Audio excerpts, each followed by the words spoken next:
गोविंदपुरा नामक गांव था। वैसे तो गांव के लोग बहुत अच्छे थे, परंतु इस गांव में एक जमींदार रहा करता था जिसका नाम चरण सिंह था। चरण सिंह एक बड़ा ही घमंडी और मस्खरा किस्म का जमींदार था। वो अक्सर लड़कियों को छेड़ा करता। आज भी जमींदार अपने खेतों की तरफ से आ रहा था। उसे रास्ते में सुनैना मिली। जमींदार उससे बोला, क्या बात है सुनैना, आजकल तो तू दिखाई नहीं देती। इसी गांव में रह रही है या कहीं और रहने लगी तू? जमींदार साहब, गांव को छोड़कर आप कहीं जाने देंगे तब ना जाऊंगी। हमारे खेतों को तो आपने गिरवी रखा हुआ है। सारा पैसा तो आपका ब्याज देने में ही चला जाता है। भला गांव को छोड़कर जाएं भी तो कैसे? तुझे कितनी बार समझाया है कि मुझे ताने मत मारा कर। आपको भी कितनी बार समझाया है कि मुझे आते जाते टोका मत करो, हाँ नहीं तो। ऐसा कहकर सुनैना वहां से चली जाती है। इसी तरह आए दिन जमींदार किसी न किसी लड़की को छेड़ता ही रहता था। गांव के सभी लोग जमींदार के इस हरकत के बारे में जानते थे, लेकिन जमींदार के डर के कारण कोई कुछ नहीं कर पाता था। एक हफ्ते पहले इस गांव में एक जीवन नाम का आदमी अपनी बूढ़ी माँ और अपनी पत्नी के साथ रहने आया था। जीवन की पत्नी का नाम सुनीता था। उन दोनों की एक बेटी थी जिसका नाम लाली था। लाली अपनी दादी से बहुत प्यार करती थी। दादी माँ, लाओ मैं आपके कंघी कर देती हूँ। हाँ बेटिया, तू मेरा सच में कितना ख्याल रखती है, लेकिन तेरे पिताजी अभी तक नहीं आए। हाँ दादी, आजकल पिताजी कहकर गए थे कि सेठ के खेतों में आज ज्यादा काम है तो वो लेट हो जाएंगे, बस आते ही होंगे। तभी सुनीता वहाँ आ जाती है और कहती है, लाली बिटिया, आती नहीं होंगी, आ गए हैं। मैंने खाना लगा दिया है, चलो सभी साथ मिलकर खाना खाएंगे। सभी साथ मिलकर खाना खा रहे थे। तभी लाली बोली, पिताजी, माँ कितना स्वादिष्ट खाना बनाती है ना? हाँ बेटा, तेरी माँ बहुत ही अच्छा खाना बनाती हैं। इसी बात पर एक रोटी और खा ले। और फिर सभी लोग हंसने लगते। अगले दिन जीवन बिना खाना खाए ही खेतों पर चला गया था। दोपहर को सुनीता लाली से कहती है, लाली बिटिया, दादी का ध्यान रखना। आज तेरे पापा खाना खाकर नहीं गए, बस मैं उनके लिए खाना खेतों पर लेकर जा रही हूँ, जल्दी ही लौट आऊंगी। सुनीता जीवन के लिए खाना लेकर जा रही थी। तभी रास्ते में जमींदार ने उसे देखा। सुनीता दिखने में बहुत सुंदर थी। जमींदार उसे ललचाई आंखों से देख रहा था। जैसे ही सुनीता पास आई, जमींदार बोला, इस गांव में आपको पहले कभी नहीं देखा। कौन हैं आप? मैंने भी आपको नहीं देखा। आप कौन हैं? मुझे नहीं जानती। मैं इस गांव का जमींदार चरण सिंह हूँ। अच्छा अच्छा, नमस्ते जमींदार जी, मेरा नाम सुनीता है। मुझे नहीं मालूम था। हम इस गांव में अभी भी रहने आए हैं। मेरे पति किसान हैं, वो दूसरों के खेतों में काम करते हैं। मैं उनका खाना लेकर ही जा रही थी। ठीक है जमींदार जी, अब मैं चलती हूँ, मुझे देर हो रही है। सुनीता के जाने के बाद जमींदार अपने मन में सोचने लगा, ये सुनीता सच में बड़ी सुंदर है। इसे किसी साधारण किसान की नहीं बल्कि मेरी पत्नी होना चाहिए था। सब अपनी अपनी किस्मत की बात है। ऐसा कहकर जमींदार अपने घर की तरफ निकल पड़ा। दूसरी तरफ सुनीता जीवन का खाना लेकर खेतों में पहुंची और बोली, अजीब, बहुत हो गया काम, अब खाना खा लीजिए, फिर काम करना। जीवन ने अपनी पत्नी के हाथों का बना खाना खाया। उसकी बहुत तारीफ की। दोनों ने हंस हंस कर बहुत बातें की। फिर सुनीता घर लौट आई। उन लोगों के जीवन में वैसे तो सब कुछ ठीक चल रहा था। फिर अचानक एक दिन की बात है, जीवन की माँ की तबीयत थोड़ी खराब हो गई और सुनीता बोली, सुनिए जी, माँ की तबीयत ठीक नहीं है, हमें उन्हें जल्दी ही डॉक्टर को दिखाना होगा। जीवन ये बात सुनकर थोड़ा सोच में पड़ गया। उसे सोच में डूबा देखकर सुनीता बोली, अजी, आप किस सोच में डूब गए? आप चिंता मत कीजिए, मैंने घर खर्च से थोड़े से पैसे बचा रखे हैं, उन्हीं से हम माँ जी का इलाज करवा लेते हैं। सुनीता की ये बात सुनकर जीवन खुश हो गया। फिर वो अपनी माँ को लेकर डॉक्टर के पास गया। डॉक्टर ने उन्हें एग्जामिन किया और बोला, देखिए जीवन जी, आपकी माँ को पेट में इन्फेक्शन है, मैं कुछ दवाइयाँ देता हूँ, अभी तो आप इसे ले लीजिए, लेकिन आपको आपकी माँ का इलाज लगातार करवाना पड़ेगा, वरना उनकी बीमारी बढ़ भी सकती है और उनकी जान को भी खतरा हो सकता है। ठीक है डॉक्टर साहब, आप अभी दवाइयाँ लिख दीजिए, मैं इनका लगातार इलाज करवाऊंगा। जीवन दवाइयाँ लेकर घर आ जाता है और जीवन की माँ कहती है, अरे बेटा, तुझे मेरे लिए इतना परेशान होने की क्या जरूरत है? मैं बुढ़िया आज हूँ, कल नहीं। आप कैसी बात करती हैं माँ? आपकी तबीयत हमारे लिए सबसे जरूरी है। हाँ बेटा, लेकिन मैं ये भी जानती हूँ कि तू बड़ी ही मेहनत करके कमा के लाता है और सिर्फ इतना ही कमाता है कि अपने घर का गुजारा ठीक ठाक चल जाए। अब मेरी दवाइयों के खर्चों का बोझ तू कहाँ से उठाएगा? तू चिंता मत कर माँ, मैं सब कर लूंगा। अच्छा, अब मैं खेतों पर जा रहा हूँ। ऐसा कहकर जीवन खेतों पर चला जाता है। दूसरी तरफ जमींदार सुनीता से मिलने का कोई बहाना ही ढूंढ रहा था।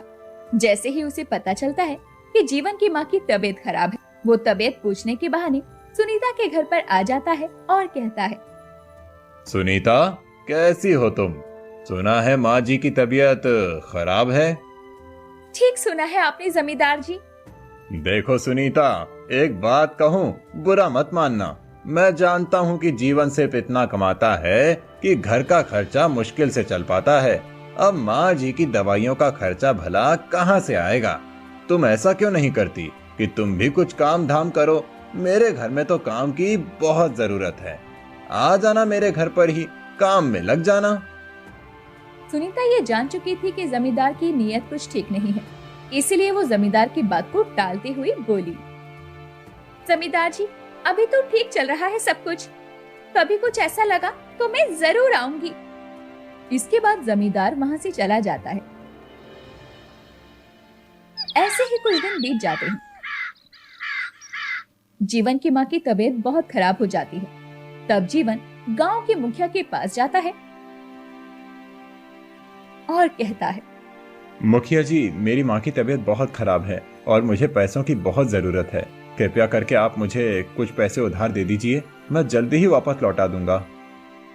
जीवन की बात सुनकर मुखिया कहता है, जीवन, तुम्हें तो पता है कि पिछली बार की सभी लोगों की फसल खराब हो गई थी, तो मेरे पास ज्यादा पैसे तो नहीं हैं।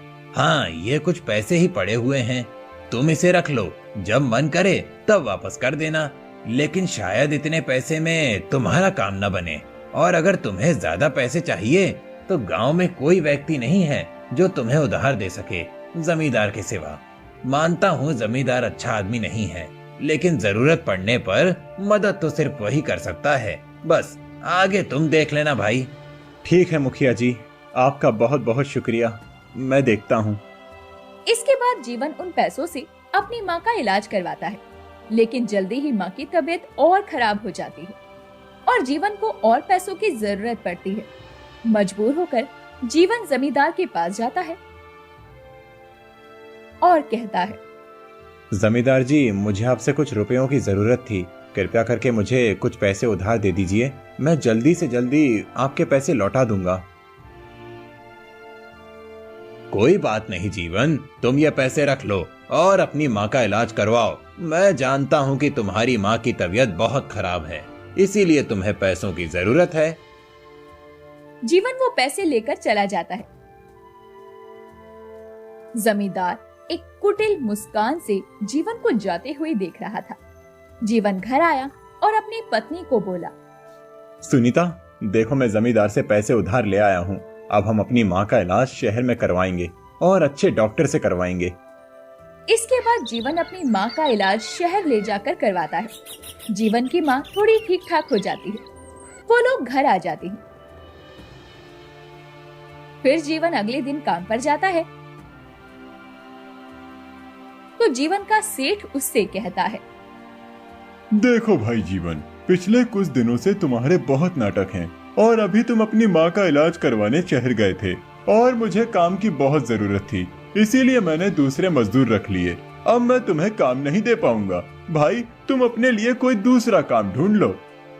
लेकिन सेठ जी, मैं तो आपको बताकर गया था, अगर मेरा जाना जरूरी नहीं होता तो मैं जाता भी नहीं। वो सब तो ठीक है, लेकिन मुझे भी अपना काम समय पर चाहिए होता है। तुम ऐसा करो, अभी तो तुम किसी और के पास काम ढूंढ लो। ठीक है सेठ जी। जीवन अपने घर आता है और अपनी पत्नी को सारी बात बताता है और कहता है, सुनीता, कल से मुझे नई जगह पर काम ढूंढना पड़ेगा। अजी आप बुरा ना माने तो मैं आपसे एक बात कहूँ।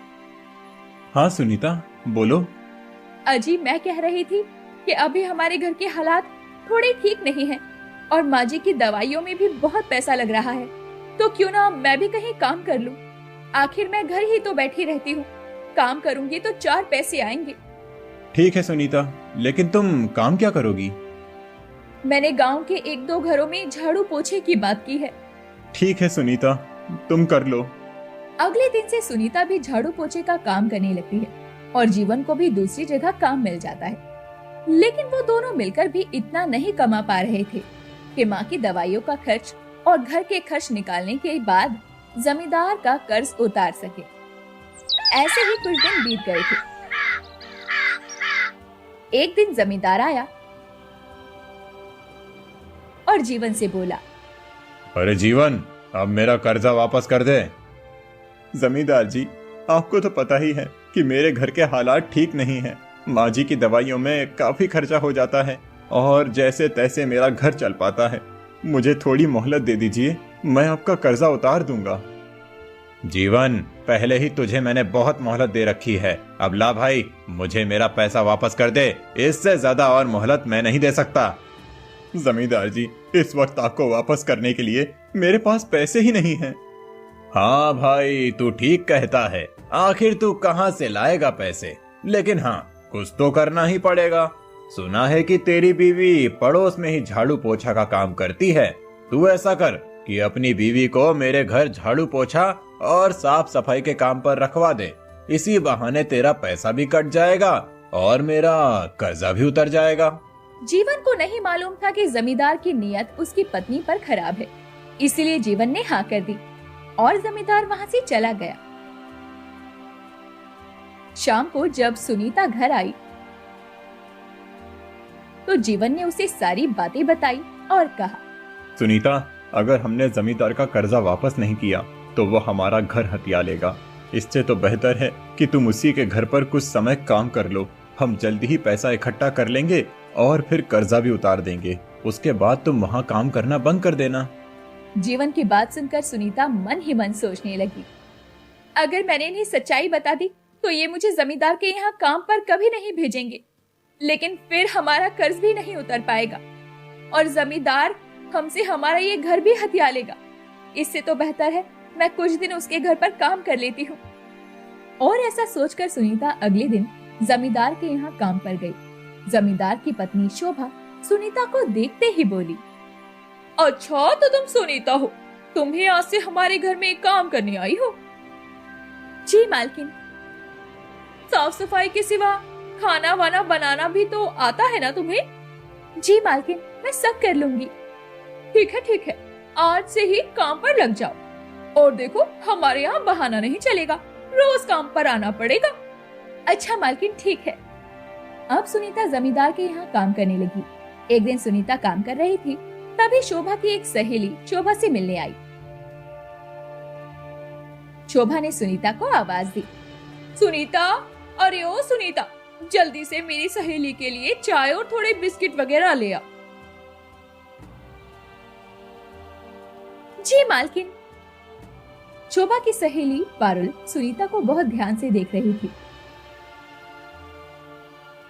और फिर शोभा से बोली, शोभा, ये तेरे घर की नौकरानी है क्या? हाँ यार, अभी नई लगी है। इसके पति ने मेरे पति से कर्ज लिया था, वो वापस नहीं कर पाया, इसलिए ये काम करके चुका रही है। वो तो ठीक है यार, लेकिन ये बहुत सुंदर है। इतनी सुंदर नौकरानी रखते हुए तुझे डर नहीं लगता? क्या मतलब है तेरा? मैं समझी नहीं। अरे इसमें ना समझने जैसा क्या है? पतियों की नजर का क्या भरोसा, और फिर तेरी नौकरानी तो बहुत सुंदर है, जरा ख्याल रखना। वे लोग बातें कर रहे थे कि तभी सुनीता वहाँ चाय और नाश्ता लेकर आ गई। लीजिए मालकिन चाय। ठीक है, तू यहाँ रख दे और जा यहाँ से।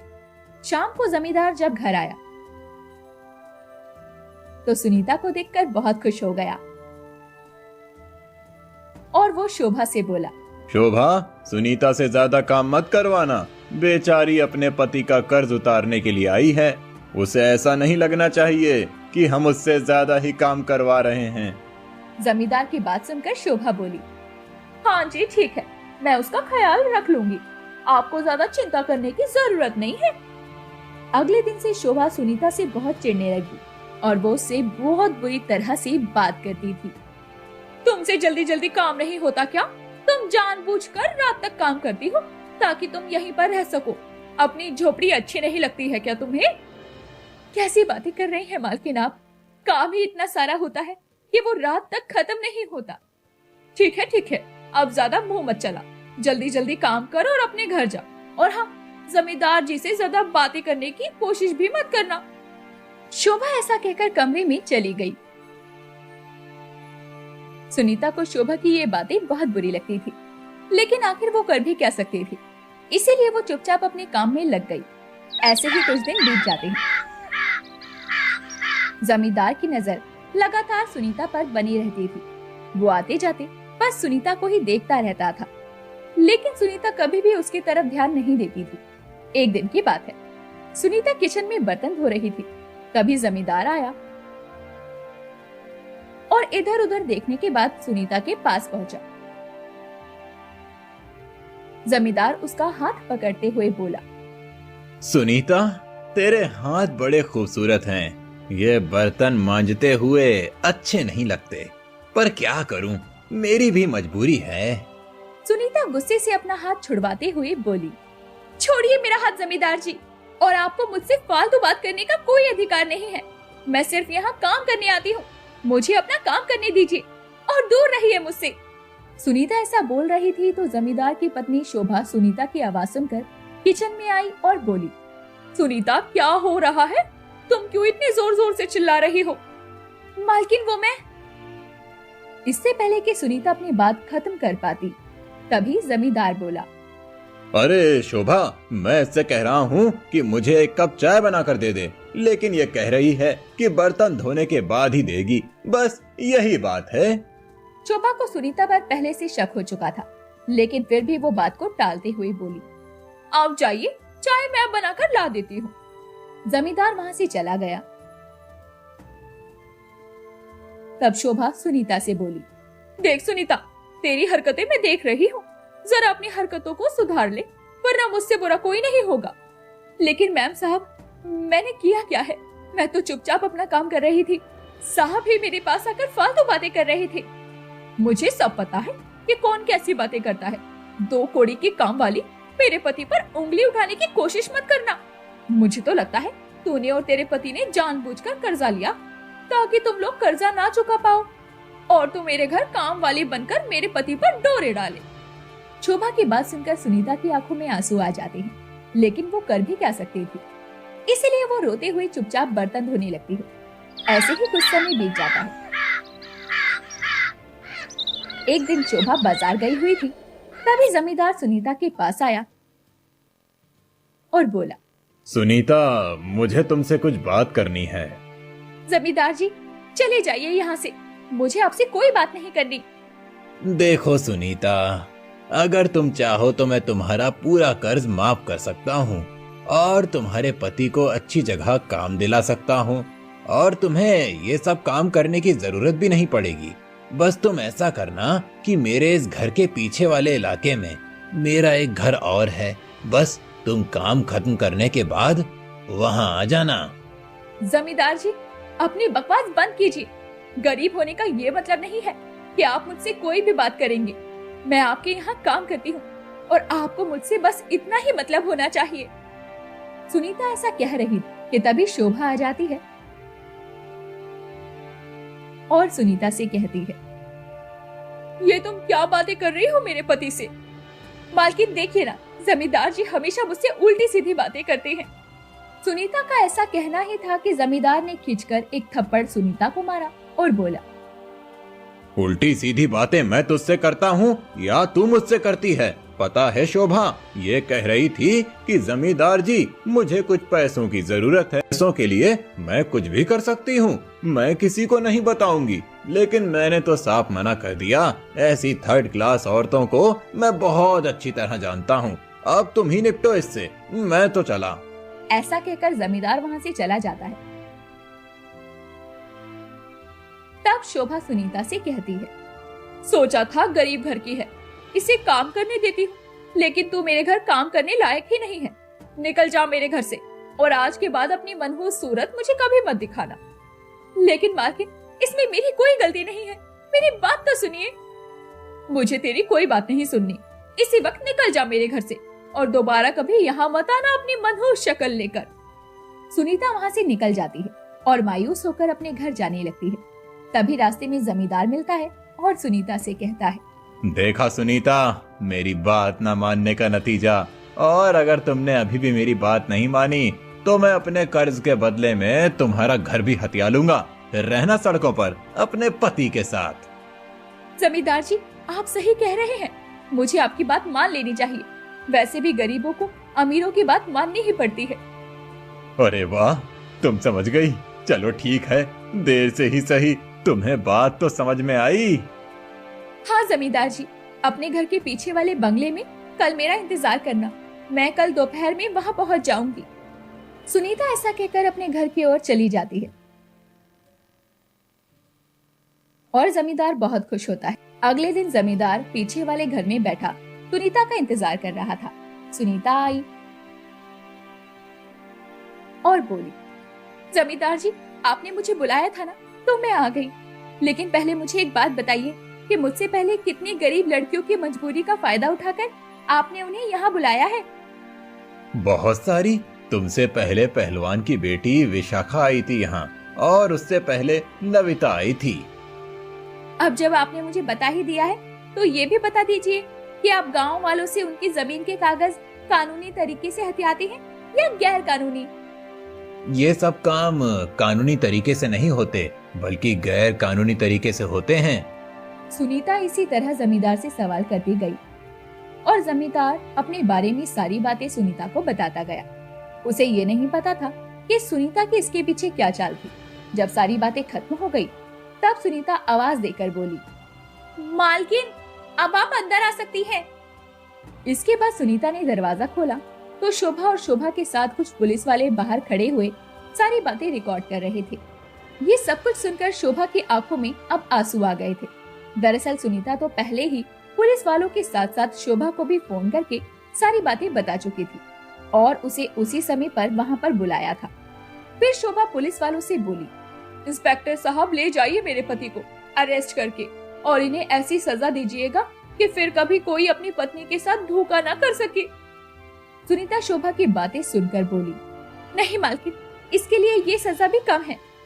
इसके बाद सुनीता ने जमींदार का मुंह काला कर और फिर पुलिस के हवाले कर दिया। ये देखकर सुनीता की सास और उसकी बेटी और उसका पति भी बहुत खुश हुए।